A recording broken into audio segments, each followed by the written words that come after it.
Hi! Welcome to this video on calculating the arc length of a function using calculus.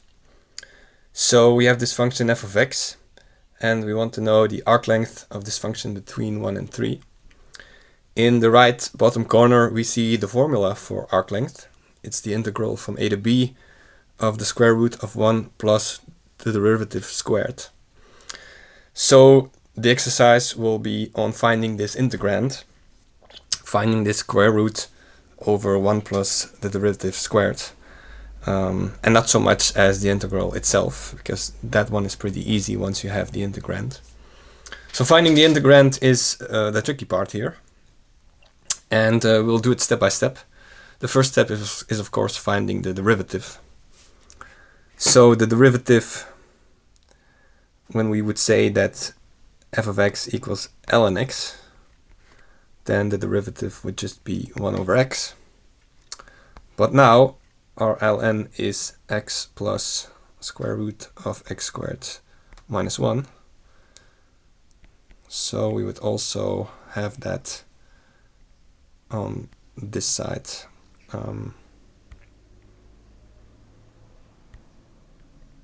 X plus square root x squared minus 1.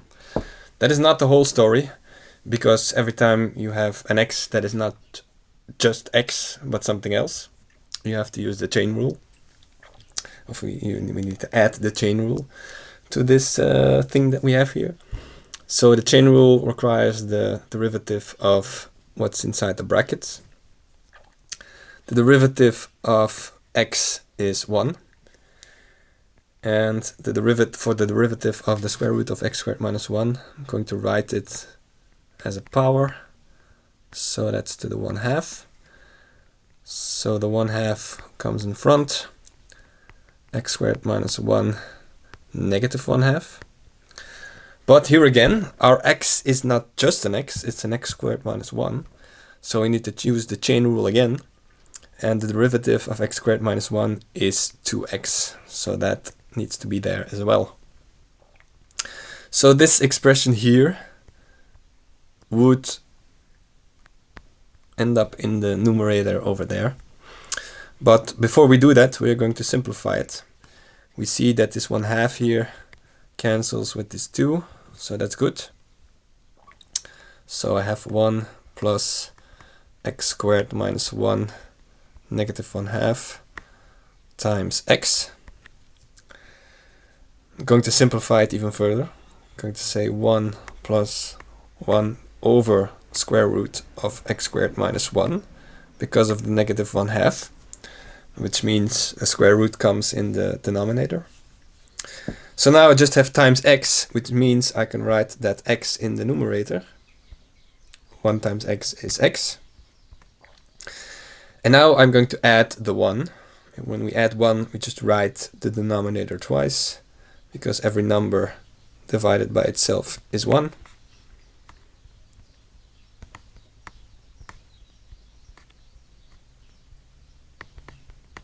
And we end up with the square root of x squared minus 1 plus x over the square root of x squared minus 1.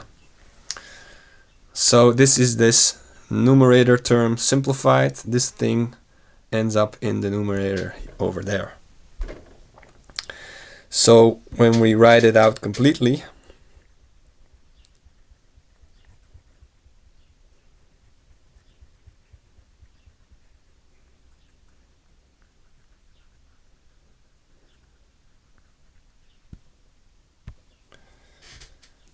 we end up with a square root of x squared minus 1 plus x over a square root of x squared minus 1 over an x plus square root of x squared minus 1.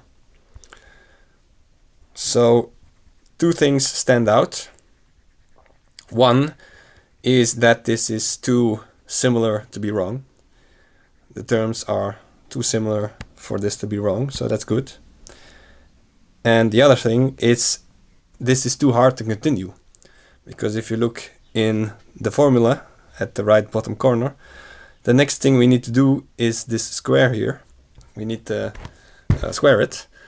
And that would make it even messier than it already is, because it has pluses and such, so that's not good. We need to think about this exercise. Usually exercises like this are meant to simplify. They are meant to be, or to become more simple, more doable, less chaotic. So when we square this, we would go in the opposite direction. We would make it more chaotic. And every time you're at that crossroad, you need to choose continue and make it more chaotic, or stop and think. It's always the stop and think that is the right course of action. Because when you start to make it messier, that's usually not the right way to do it. So what we're going to do is we're going to check if we can simplify some things. We have some fractions, and we know when there are things in fractions that we can cancel some things. But now this doesn't look like a fraction that we're used to. So we're going to turn it into a fraction that we're used to. We're going to say that the square root of x squared minus 1 is the number 2. We're going to say that x is the number 4, which means this thing is also a 2. And at the bottom we have a 4 and a 2.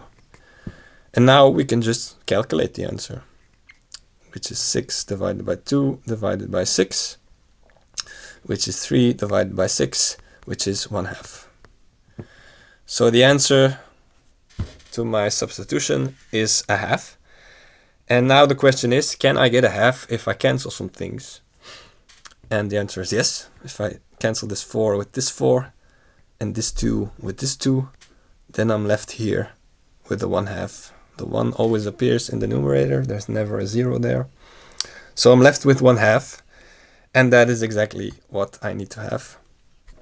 So this means that in 3 seconds I can just cancel this x with this x, and this one with this one, and I am left with this term here, which also gets a 1 in the numerator. So this means that the derivative in its most simple form is just 1 over square root of x squared minus 1. And this thing is easily squarable. When we square it according to the formula, we just get 1 over x squared minus 1. The next step in the formula is to add this 1 here, 1 plus the derivative, it says. So when we add 1, we just write the denominator twice, because every number divided by itself is 1.